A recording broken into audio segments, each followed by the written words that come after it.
This is the OTB Television Network, a service of Capital District Off-Track Betting.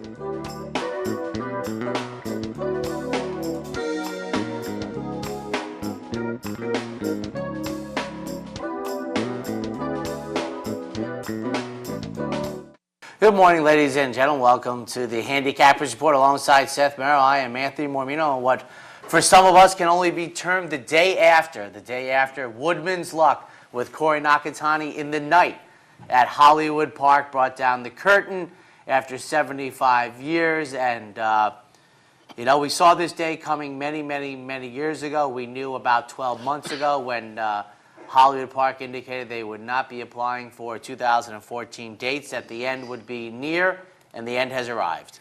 Yeah, Vic Stauffer gave it a nice call. I got the last race coming up on Racing Across America. If you didn't catch it yesterday, gave it a nice call in the backstretch, kind of listing, said going by the barns that have housed, and then he listed a number of the great horses that had run there over the years and down the stretch. He gave it an appropriate call. You could hear the roar of the crowd. I guess they had a very good crowd there yesterday. It's kind of sad that it took the last weekend and wrapping up down there to get a big crowd, but then under the wire, 75 years at Hollywood Park, that's a wrap. Vic Stauffer sends it off, and appropriately enough, a nice photo finish. And as you say, it was Corey Nakatani. And from what I read, it was kind of bittersweet for Nakatani. Being the last winner at Hollywood Park, there was a lot of press and whatnot, but the coverage in the Racing Form said it was obviously a little bit of a melancholy situation for him, being the last winner. But Hollywood Park was sort of no more. Interesting night. A lot of press that would never be there. There was actually a jockeys race that reminded me of Saratoga back in the late 80s between Santos and Cordero, between Talamo and Rafael Bejarano. Rafael Bejarano wrapped it up, and then many interesting things. For example, in the last race, all the also eligible were scratched because nobody was coming out of the final race. And for Corey Nakatani to win, a young man that I thought 18 years ago, Seth, was going to create an arc on the way to the Hall of Fame. He had such great, and still has such great talent, and then the photo finish at the end. And then what got me was, at the very end, Vic Stauffer just said goodnight. I mean, he wrapped it. I stayed with it to the very end. There was nothing. Now, what they did do, if you watch, I told my wife, I said, this is just one day. I have to have this time. Our son was making Christmas cookies, etc. I said, I just want to spend like the last 4 hours watching them. And they did some great stuff in between races. They had some recap races. A few of them, Zenyatta was the last one, but they didn't do that leading through the last two races. But they also did some great retrospectives of the fire back about 60 years ago. It was very thorough. They had one of the Goose Girls from like 1941 or 42. She came back and gave out the prize for the third to last race.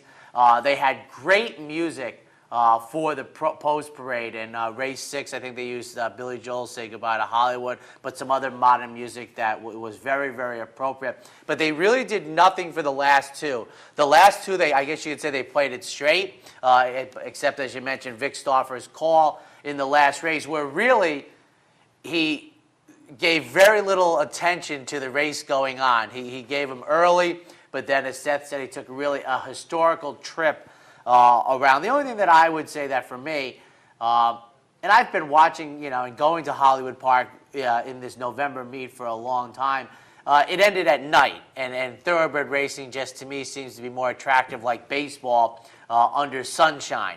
It did look to be a cool night at Hollywood Park. And the one question that I had, and I didn't look it up to see, Seth, they did a lot of tight shots.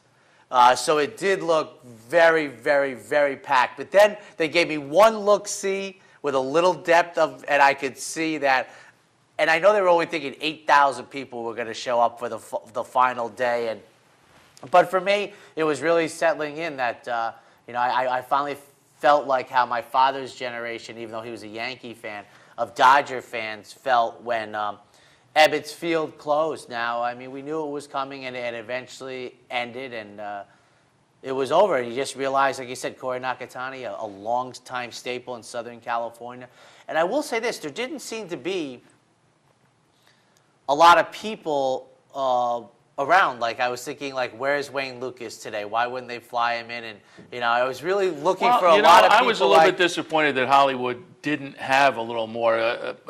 Mainly, what disappointed me when I brought out the entries, those 2 state-bred stakes races on Saturday and Sunday. Yeah. You thought they would have had something special to drum it out. Even the last race was, how about Starter a crazy allowance. marathon, or, something special But one for the thing very they did last do race. good, and I've talked about this before at Saratoga, at least they started in front of the fans. I was glad it wasn't a 6-furlong sprint or something, but I saw it coming. And, they talked about, the article the Daily Racing Report talked about how they weren't marketing it as the end. They really didn't take that tact. I don't know why you would do that, but where was Chris McCarron? I mean, just Lafitte Pink High, etc. On closing night, etc. It was that part I thought was a little lasting. They, I don't know. They did do some good stuff, and it was sad for me. I mean, I really, I'm a big boy, I said, but and we talked about this before. Heck, I'm sad that Hollywood Park is closed, but I really don't know the pragmatic Southern California big-time thoroughbred racing. I don't understand the calendar. We had John White on yesterday, Okay. and it was interesting to hear him talk on Loose on the Lead yesterday. And John White, of course, is the paddock He's a commentator Santa Anita out guy. of Santa Anita, yeah. So he's a Southern California guy, and if you read any of John White's work, he's a guy who's totally into the history of racing and whatnot. And he gave a great perspective of, there's some positives maybe, and he pointed to Los Alamitos, which to me, I hadn't clued into this at all. Los Alamitos, I know, is going to pick up some thoroughbred dates. But he said, you go back long enough, Los Alamitos actually had a couple of weeks of thoroughbred racing. Yes. They would compete with Santa Anita. It was kind of a fair racing. But because of their location, they may draw a whole new crowd out there in Orange County, and they're going to expand.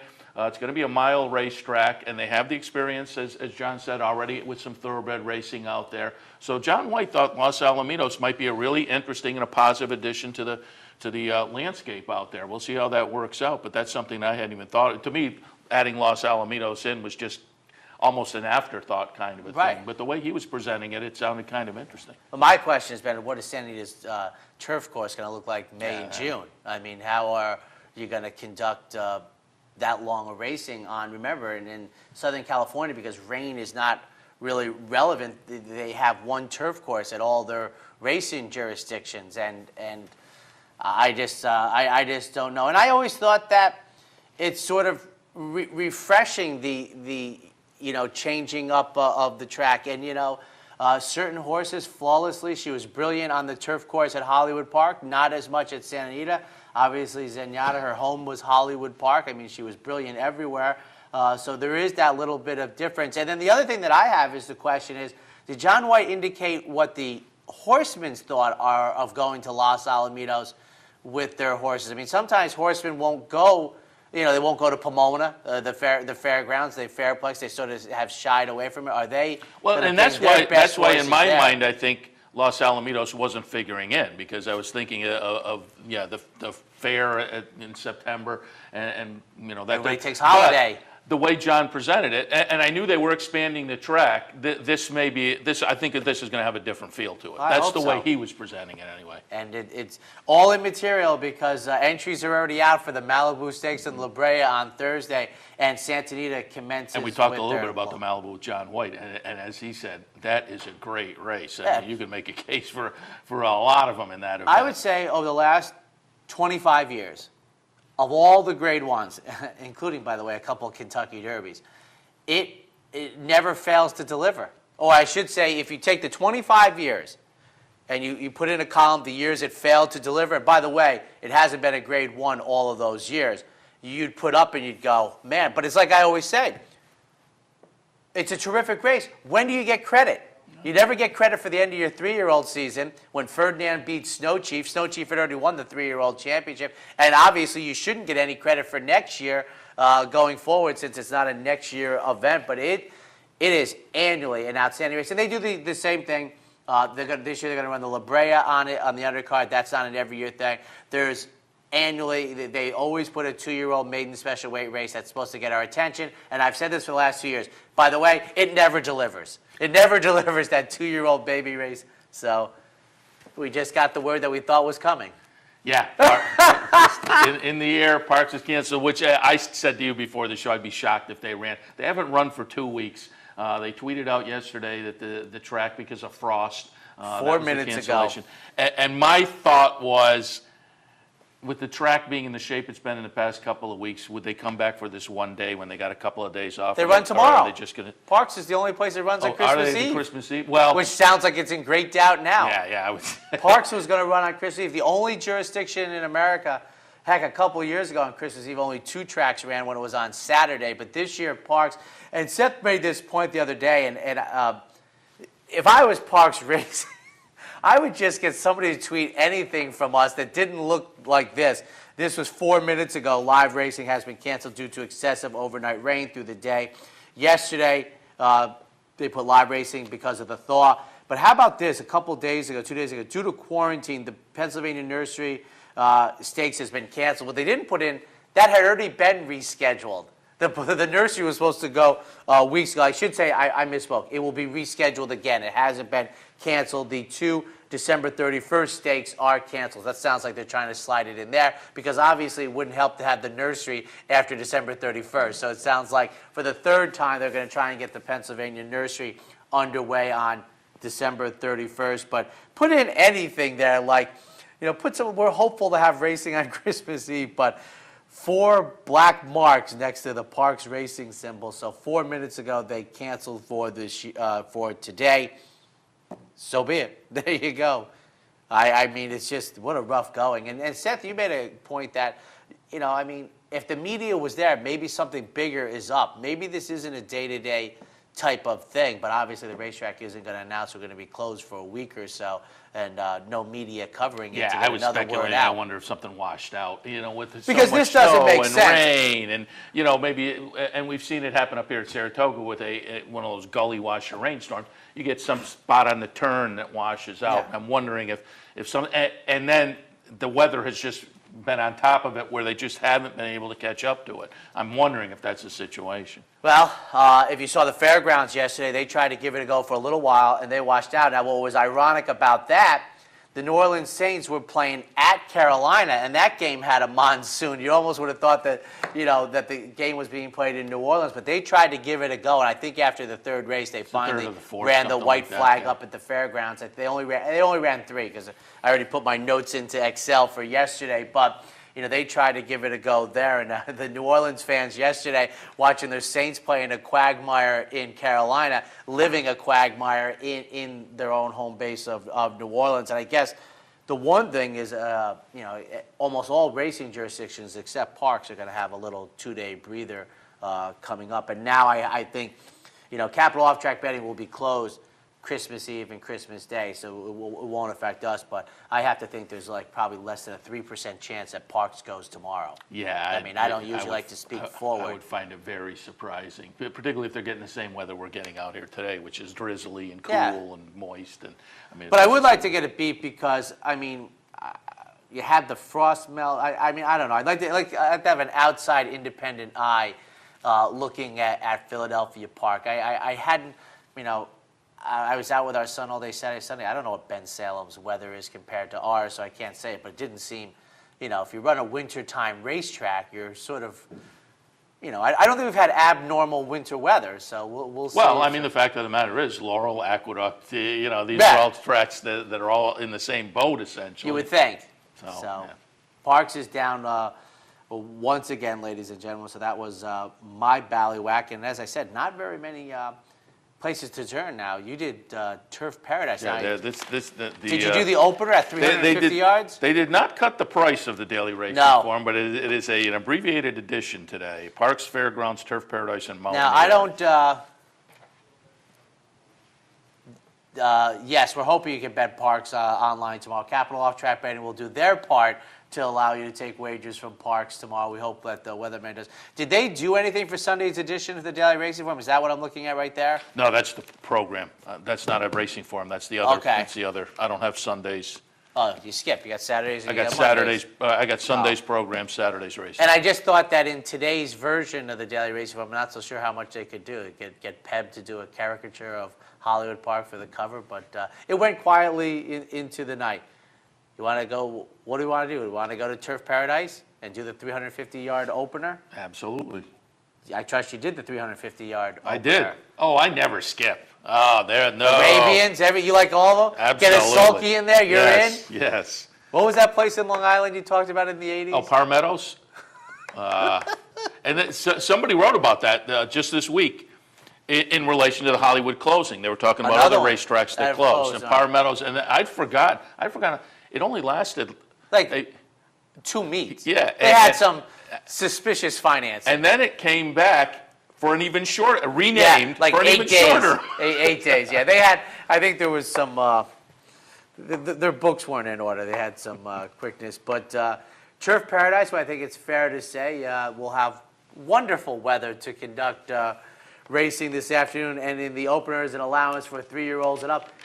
Dashing. Now, is this the first quarter horse race we've ever done on the Handicappers Report? 350 yards straight away. I did a short race at Turf Paradise, maybe last Tuesday, or not this short, but and I don't have a whole lot of comment on this, but I did go 3:10, 9, and 2, and I was just looking at high percentage connections because I don't think you can go wrong, particularly in these quarter horse type races.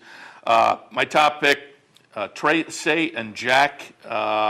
27% trainer, 29% jockey, and this is a horse coming in here with a 3-race win streak. And the last time running this same distance, ran in just under 16 seconds. I'm matching that up to the rest of the field. I think the time, the high percentage connections, I think this will be the logical horse in here. Number 3 on top, Apocalypto, the number 10 horse in the second spot, 21% jockey, 21% trainer, 23% jockey.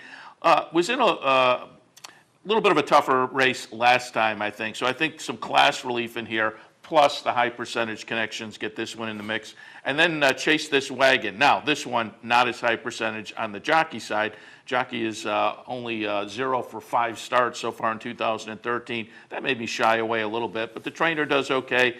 And again, I think this is another horse that maybe a little overmatched last time. A couple starts back here at Turf Paradise, ran okay again against better, I think. So I think there's some class relief for the number 9 as well. In the opener, Turf Paradise, 3, 10, 9, and 2. Now, in these quick races, will Michael Chamberlain just call the number, or do you try and get out the name? How does it I've work asked for him quarter before, horse and racing? I think his game plan is more like the first 3 bing, bing, bing, and then the first 3 bing. I mean, I think he says the name, but it's not. There's never a roll through the whole field. You can't get that. There's Yeah, usually yeah. large. I'm like, I always, and you're talking. I don't know, what's this going to go in about 18 seconds? Well, like I say, last time out, 350 yards. my top pick went in just under 16. Yeah, that's what I was thinking, because quarter horse racing is usually 19 or 20. So I figure they're running 90 fewer yards. So good luck to Michael there. On the second half for the early daily double, 2-year-olds. Maiden claimers in for a tag at 18,000, sprinting 6.5. And I should go back, just a reminder, yesterday at Gulfstream Park. I was pretty happy with the day. 4 for 10, a couple of nice prices in there. Last race was a reverse exacta, and that was, boy, it was like $75, and I have to admit, I was sitting on the sidelines for that. Typically, my top 2, I looked at those prices, but I had just kind of zoned out and didn't check that last race until later. But the top 2 reversed, and again, it was about $75. But 4 for 10 yesterday. For future references, we zone out on $13 exactas. We zone in on $75. No, I had just we zoned got to out get from, you in sync. I had just zoned out from the racing. You know, on a day I when the Jets won, you should have been dialed into all senses, lost baby. my mind, but I didn't even realize that until later in the day because I've stopped watching them altogether. Just end the season. But yeah, so it was a pretty good day at Gulfstream yesterday. We'll see if we can keep going. Second at Turf Paradise today, 3, 6, 7, and 2. Red Solo Cup on top. This horse is a little bit interesting to me. It's the fresh face in a field of horses that have had some tries and haven't gotten it done yet. The trainer, I think, is pretty good. Not as good maybe first time out of the box, but it is a high percentage trainer. I think the workouts, it's a nice steady workout pattern. The December 9th minute flat looks pretty good. Bullet back on November 20th. This horse comes out, I think Demon Warlock. This is a Washington bred, so The stallion may not be known to you, but I looked up some stats on Demon Warlock, and I think pretty good, a decent sire with early runners and 2-year-olds. The dam, this is her first foal, though, so we don't know as much on the bottom side. But again, a fresh face in here from a trainer. I kind of find this one kind of interesting, so I'll use Red Solo Cup on top. The number 6, Proud Chrome. You know, the numbers have been okay recently, but they've been okay on turf. So it's a question mark of, has this horse just gotten a little better at this point in the career, or is this more turf meant? I kind of have a feeling it's more turf meant. I just couldn't find another way to go. So I have some question marks about Proud Chrome, but if it is a case of this horse maybe just, having found a home at Turf Paradise, gotten better, Proud Chrome could be in the mix. And then Rupert, the number 7 horse. This horse is going to take some action, and I may regret putting this one down. This horse may deserve to be up in the top or at least the second spot. Off of that career debut, you may question that, but look at some of the trainer stats that jump out at me. First off, this horse is coming back in only a week. That always attracts my attention. So I think they think this horse maybe got enough education but didn't really wear itself out in that career debut. Look at the second-time start stat for the trainer. So given that, I think this horse will benefit from the first time out. So Rupert, I think, again, on some trainer stats that are pertinent to this particular case, I think Rupert's going to be up in the mix. In the second race today at Turf Paradise, 3, 6, 7, and 2. The second half of the early thoroughbred daily double, I mean, the condition that I see out at Turf Paradise and a couple other places, I don't know if this one will ever reach into New York. We're going to stay going 6.5, and these are maiden optional claimers. Field of 8, I think it's the 2, 5, and the 8 are in for the maiden claiming tag of 30,000. The other are in for maiden special weights, and I have to think that this really is facilitated by the idea of getting field size because, it seems like we would have only 5 runners if it was a maiden special weight, but we augment it with the 3 in for the tag. And as I say, I don't think there are too many panaceas in life, but I do think for thoroughbred racing, field size is one of them. So a field of 8, much more enjoyable to bet on. That's what we have. Race 3 from Turf Paradise this afternoon. 6, 1, 2, and 8. The number 6 is Contact. Another one, there are a few of them on the card today at Turf Paradise.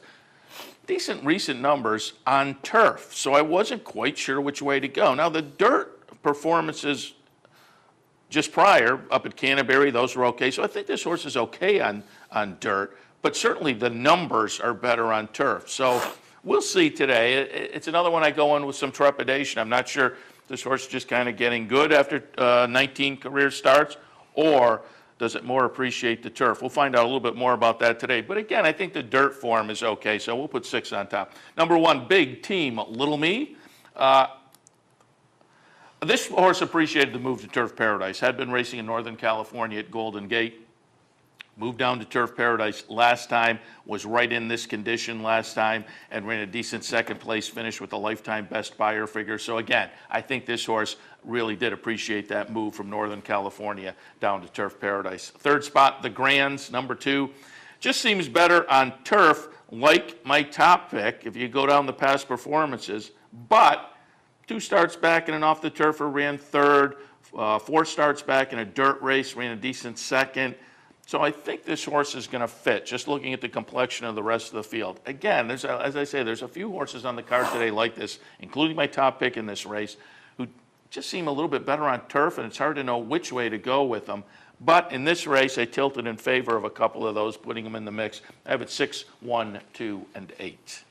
Fourth race on the card. We're going to go 6 furlongs for 3-year-olds and up. Claimers in for a tag of 3,000. 4, 3, 6, and 5. The number 4 is Bingo, the Bird Dog.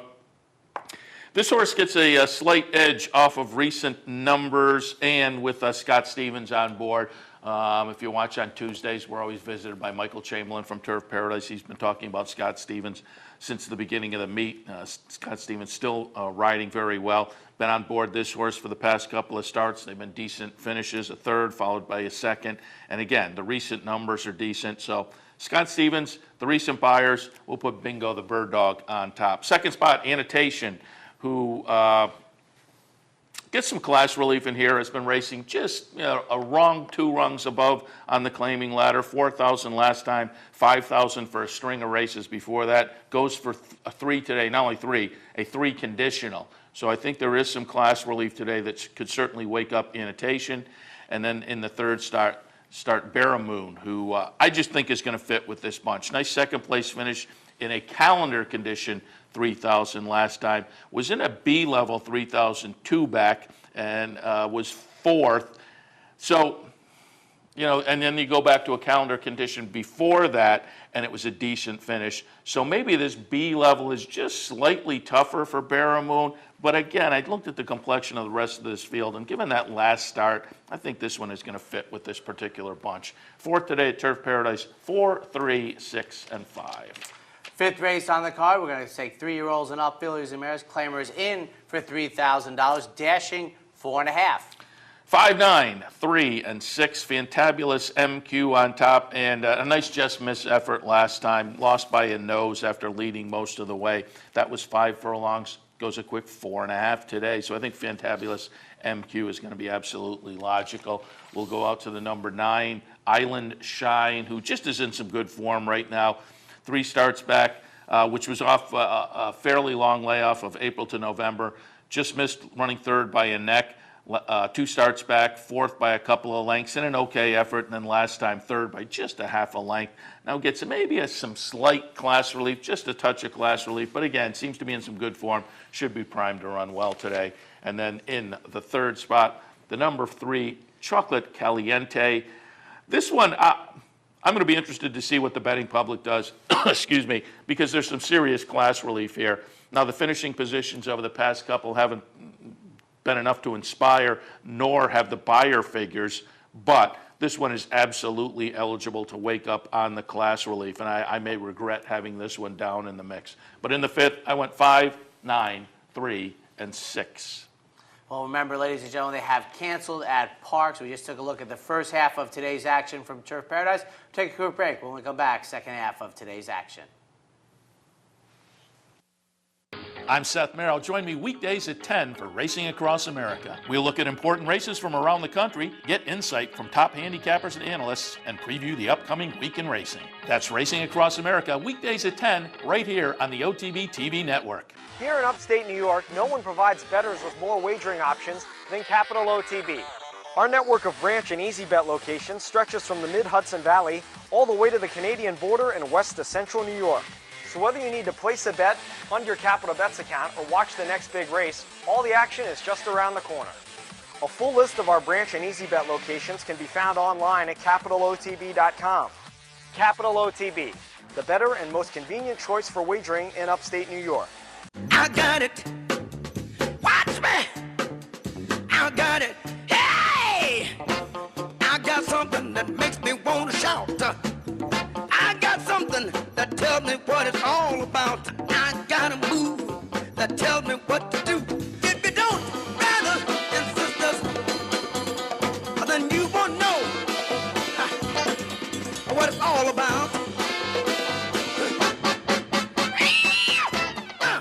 Funding your Capital OTB bet account is as easy as 1, 2, 3. 1. Easy Money. Clearly the fastest and easiest method of depositing funds into your account. Make deposits or withdrawals in just minutes. 2. Green Dot Money Pack. Gives you instant access to your funds. Green Dot Money Packs are available at thousands of retailers nationwide. And 3. MasterCard Visa. Simply click on the link from the funding page, enter your account information, and fund your account. CapitalOTBBet.com. Log on today.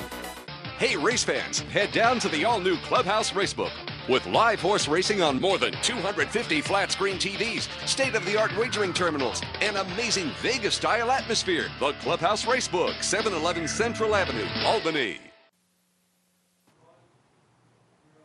Welcome back, ladies and gentlemen, to the Handicappers Report alongside Seth Merrill. I am Anthony Mormino, and my charge was Parks Racing, and they have canceled once again, and as the only jurisdiction which is planning on running tomorrow. Don't know how much that will happen, but remember, Capital Off-Track Betting will be closed Christmas Eve and Christmas Day. But if they run at Parks tomorrow, online, you can wager at HandicappsBet.com. So I'm sure they're running an early card, sort of like a Thanksgiving Day thing. I always said about Christmas Eve, to me, even whether I was a bachelor, a family guy, etc., Christmas Eve really starts about 3 o'clock in the afternoon. The early part of the day, especially when it's on a weekday, just really has a feel of like I'll be shopping early tomorrow morning, which, by the way, I always tell people, is never busy. I mean, I go out at 8 o'clock in the morning. It doesn't get busy for like 2 hours. I'll get done in 2 hours. It'll be done. Then about mid to late afternoon, obviously, it's getting dark very early, getting a little longer now. But once the sun sets, it certainly is Christmas Eve. But early tomorrow, I can get away with betting on parks in the afternoon without getting yelled at too much. I didn't get yelled at all. Of course, I think I used my once-a-decade trump card to spend 4 hours on a Sunday just watching a video screen to watch the end of parks. But she's a good lady, and she understands. Well, of course, my son came down 2 or 3 times. He's like, Dad, how many races are there? I said, well, soon enough, there won't be any left. But he was still awake when they were done after 9 o'clock. On to race number 6. Going to go 2 turns, the mile, 3-year-olds and up, fillies and mares. Claimers in for $3,500 at Turf Paradise. 6, 2, 5, and 9. The number 6 is Proud Bach. This just may be a horse for a course kind of a situation. This horse had been racing at Del Mar this summer, then moved up to Golden Gate, shipped down here to Turf Paradise. So there was some venue class relief. There was also a little bit of price class relief. Won pretty easily with a big come-from-behind effort. Moves up, not in price, stays at the same price, but moves up a condition. But I think won last time in a way that says this isn't going to be an obstacle. So we'll put Proud Bach on top to repeat. Second spot, the number 2, Foggy Dew. Just another one of those horses on the card who I think is better on turf. But there's, some dirt form that is okay number-wise, I guess. But there are some question marks. But again, it's a horse class-wise off of the last couple, maybe get some relief. Now, was in a similar race 3 races back and ran a well-beaten 4th. So again, there's some question marks. But like some of the other horses I used with this scenario, I think if you look at the rest of the field, you can make an argument for this one, but I use it with some caution. Coach and Becky, the number 5 horse, won last time on dirt. That was 3 starts back. The Beyer figure was decent. Last couple of starts have been on the turf and have been against significantly better. So returns to the dirt and gets some class relief. But that class relief goes back to the same price this horse won for 3 starts back on dirt. So again, I think this horse will be in the comfort zone, both price-wise and surface-wise. 6, the Turf Paradise, 6, 2, 5, and 9. 7th race on the card, going to go the 2-turn 1 mile for 3-year-olds and up. Claimers in for $3,000. 2, 3, 6, and 1. The number 2 is Have We Met? I think this horse might find the N1 calendar condition and the company in here to his liking. Last couple of times was in 3,000, last 3 starts, 3,000 Bs. I think the numbers were okay. And again, I think this is a little bit of class relief as compared to that B condition, and this horse should fit very well in here. So Have We Met in the mix. Second spot, Running Squall, the number 3 horse. This horse is a logical contender off of the last Beyer figure. It was a near-miss finish. It was a solid Beyer figure, but the trainer's shooting an 0 at the meet. Now, 6 times having run either second or third and 11 starts at the meet, but no wins until the guy breaks through. I just tend to think, trainers and their stables can maybe just be a little bit cold, trying to figure it out, trying to find their conditions or whatnot, and that seems to be one of the cases. So I'll take a little stand against until Mr. Zimmerman breaks through. But again, off of the last Beyer, I think Running Squall, absolutely legitimate in here. And then the number 6, Hunter Kane. I think this horse could be primed in the 3rd start back. Laid off from July until November. The comeback effort wasn't much. Improved very nicely last time out. Led most of the way and just got past late. But again, 3rd start back, I think Hunter Kane will be primed today. 7th at Turf Paradise, 2, 3, 6, and 1. 8th race on the card, staying a mile, 3-year-olds and up. Claimers in for $3,000.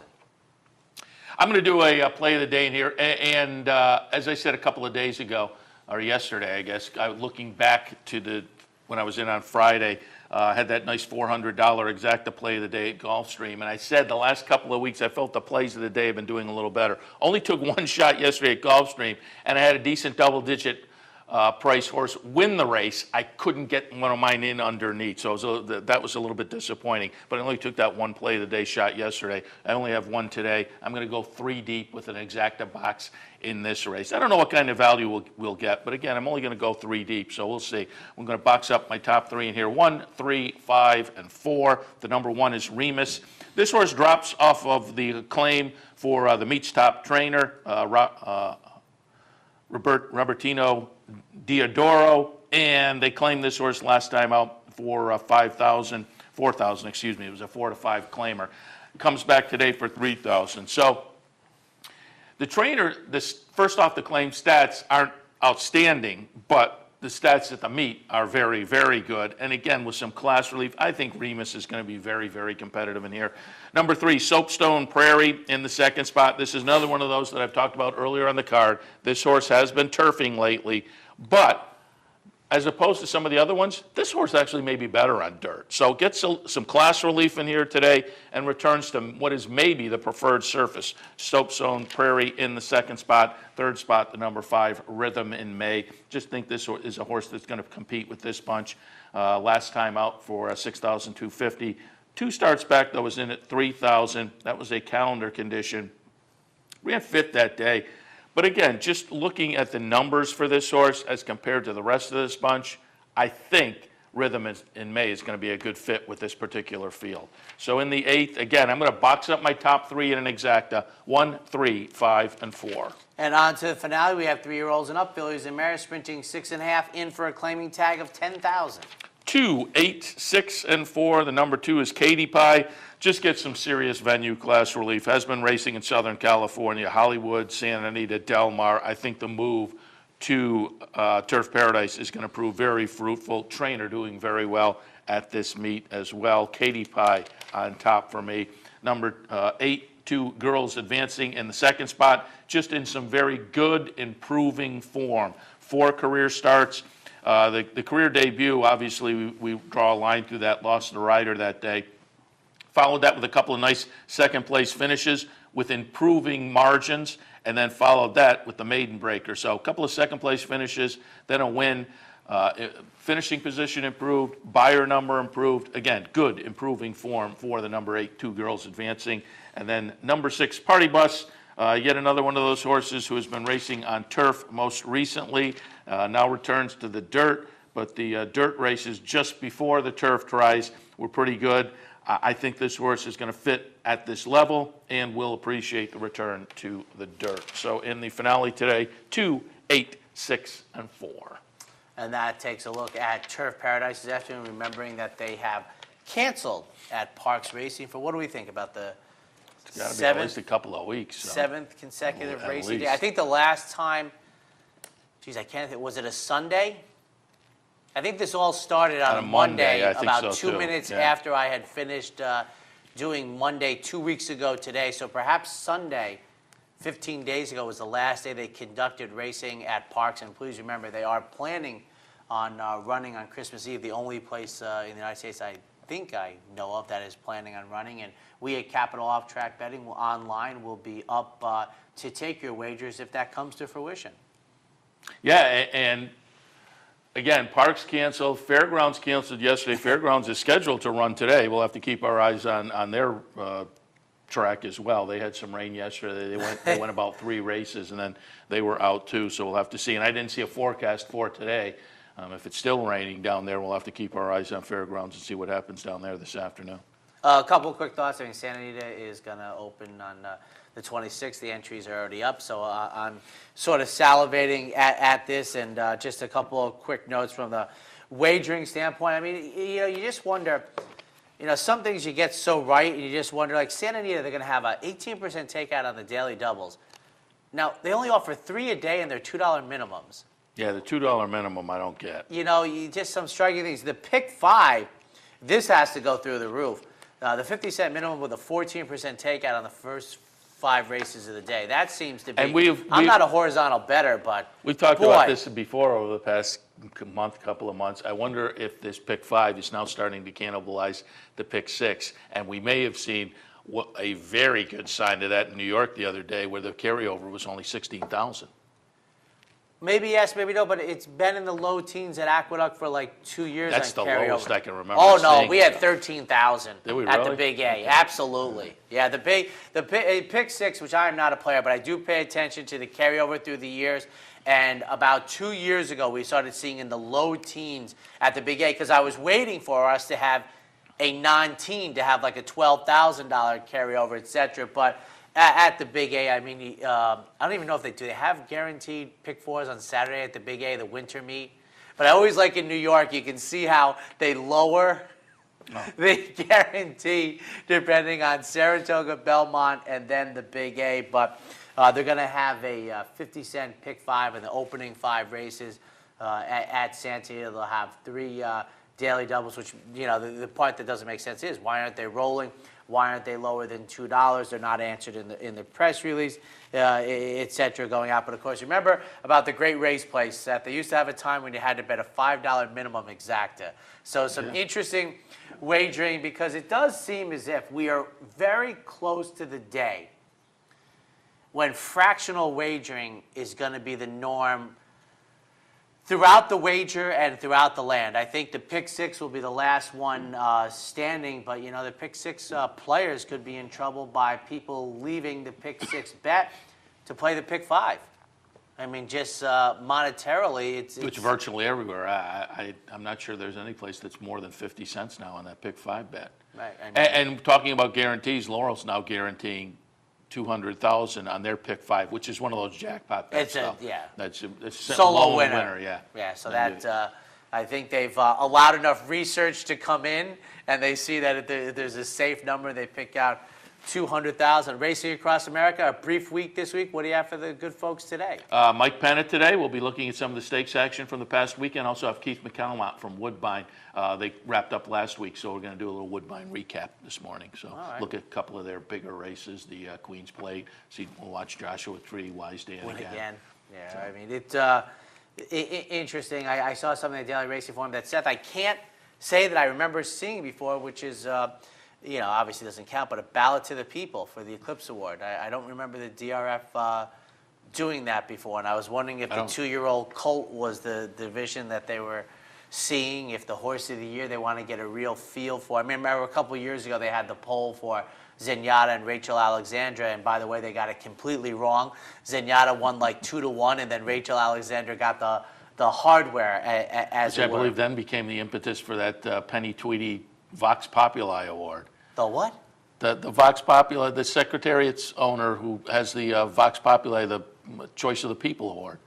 People's Choice. They have one? Yeah, she started it the Zenyatta year. In answer to that, I think. But Okay. subsequently, they've had it every year. Okay.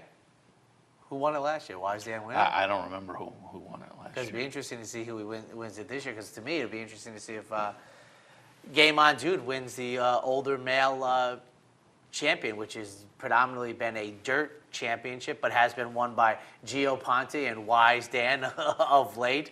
And I said about Gio Ponte, never will one horse have as much hardware as him, and I think never get a whiff at the Hall of Fame. Riddle that. How do you win so many Eclipse Awards? You never get a whiff. And speaking of that, I'm going to talk about this race with Mike Penna later. Oh. But talk about a horse that goes under your radar and is approaching $2 million. How about Prayer for Relief, who won down Wins in again. Louisiana the other day. But it's always funny, horses like that who just kind of, you know they're out there, particularly folks like us who are in here, every day and really watching, but, it's a horse that certainly is not going to be on the radar of most people. And not when you're talking about, hey, who are the big horses out there? But he's well over $1.5 million. He had the West Virginia Derby, He had right? that string as a 3-year-old that certainly pumped that up. He hit a couple of those derbies when he was still in the Baffert. Was probably $600,000 to his bankroll, I think, because Baffert was waiting for him to. He's a gray, right? He's a gray horse, Zayat Stables at the time, and the West Virginia Derby probably put $600,000 in his bankroll. He reminded me of a horse years ago, back in '87, that tremendous crop, and I think on some fronts, maybe the greatest 3-year-old crop of my lifetime. One of the horses we don't talk about was Lost Code, who won like 6 derbies of his 3-year-old series, whether it was the Alabama Derby, the Illinois Derby, the Ohio Derby, St. Paul Derby. There was one of those early in my career of being a fan, the Woody Stevens Smartin, who popped around and won all those B level, and then shows up in the Travers and runs a great race that probably in any other year would have been a winner, but General Assembly breaks the track record. Oh, yeah. Running second Another So he clobbers Smartin. Smartin is well ahead of the rest of the field, though. But. Private Account was in that race. I think he hit the board. Oh, another one of those like 87, Mudmarks. Mudmarks just dominate the winner's circle. So that's it. No show on Tuesday, Wednesday. We're going to come back on Thursday. You're going to have John White on from Santa Anita live, live at breakfast. We may attempt to get some kind of Santa Anita because he's a big. You told me years ago. He's like. You have no trouble getting him on the East Coast because he's at Santa Anita like at 6 a.m. our time. On the days he's working doing the paddock commentary, he's told me he's up at 3 or 4 in the morning and getting his work started. So getting him is not really a problem. Don't worry, you have 3 hours before I need you. You're up on the West Coast time. Anything else? Happy New Year, happy holidays. Yeah, absolutely. I mean, I'll be on again next. And wish everybody Merry Christmas, but certainly from the Handicappers Report side, Merry Christmas, and everybody have a happy holiday, safe holiday, and enjoy it. The weather over the past couple of days hasn't been particularly Christmas-like. We had it last weekend, certainly, but I think it's supposed to cool down enough that it'll become a little more winter-like. Well, I tell you what, I can see my front lawn, and if you had asked me 5 days ago what were the chances I was going to see my lawn before about March 20th, I would have taken about all the action I could have gotten, and I would have been a loser because, boy, it's been so mild out there. But Parks is canceled this afternoon, ladies and gentlemen. We hope they're going to give it a go tomorrow because they're the only ones trying to give it a go on Christmas Eve. And here you have our schedule as it has been updated. We have Monticello getting underway at 12:25, followed by the Meadows. Fairgrounds, they're going to try and tee it up this afternoon. Remember, they only got 3 in yesterday before they had to cancel. We are not anticipating any situation out of Turf Paradise this afternoon. Western, Northfield, and Pompano. Obviously, a light schedule today. And remember, we here at the network and the corporation will be closed on Tuesday and Wednesday. But if they do race tomorrow at Parks at CapitalOTBBet.com, you can get it. Also this afternoon, go to CapitalOTB.com, and the Parks racing won't matter. But if you're looking for set selections from Turf Paradise, including the 350-yard opener, you go to the Handicappers Report, today's style. There won't be a tomorrow style, not for a couple of days, but click it on, and you can get all set selections for Turf Paradise. And CapitalOTBBet.com coming up on 2 weeks. Easy as pie, just set up a new account. If you have any questions, please feel free to give us a call at customer service, 1-800-292-BETS, 1-800-292-2387. We'll answer your phone calls, get you going right away. And it seems as if there must not have been too many because we asked folks to write us at viewer mail at CapitalOTB.com for a couple weeks, and haven't heard marketing give us any thoughts of where they seem to be hitting potholes. And as Seth said, and I have found out, it is pretty simple. I mean, as long as you, punch the right thing, but it lets you unpunch it and punch the right one rather quickly, and state-of-the-art and a marked improvement going back to November 1st. That looks like it wraps up the Handicappers Report. I will not be back until Friday, so everyone have a safe and a joyous Merry Christmas. We'll see you at Santa Anita.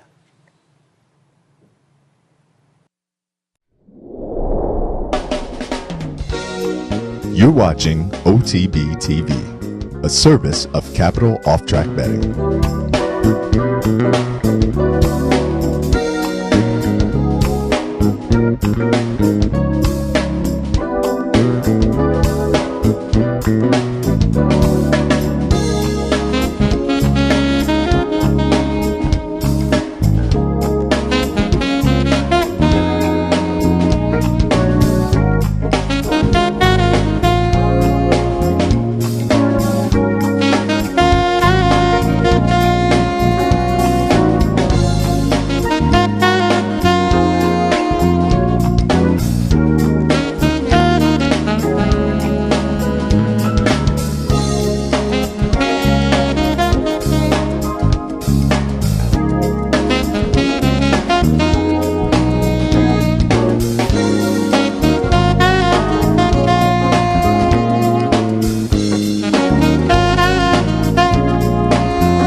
Report.